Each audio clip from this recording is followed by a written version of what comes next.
Yeah, the Civil War had a major impact on McGee and was used by him as an argument for Confederation and East-West Railway links.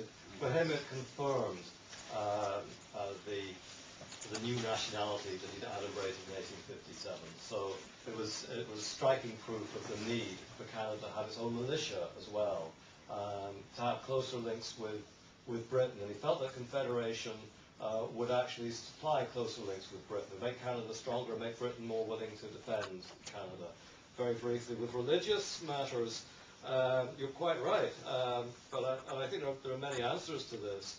And the answer I'm going to give you is not entirely satisfactory, I regret to say, but it's the growing secularization of Canadian society and the demise of associational culture in the 1930s and 40s.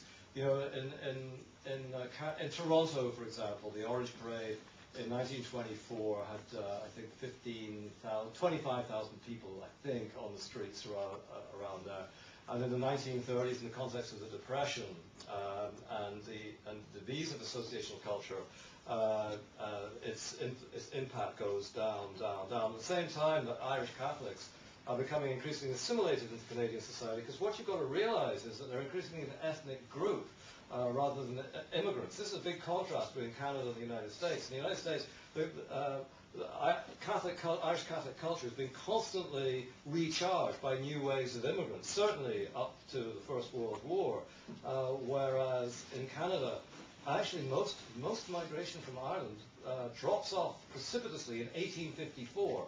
So as you get a combination of secularization, demise of associationalism, depression,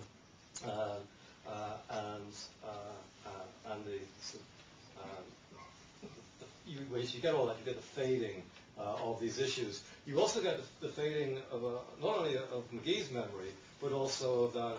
All this answers your question, because the Fenians fade or become risible. They become a kind of comic opera farce. You know, let me tell you, John A. Macdonald's correspondence, which is digitized, has 17,000 letters. Can you guess how many of them were about the Fenians? Unfair question, but have a wild guess. How many of those 17,000 were about the Fenians? 2 or 3? 5,000. Now, nothing to me speaks more volubly than how seriously Fenianism was taken.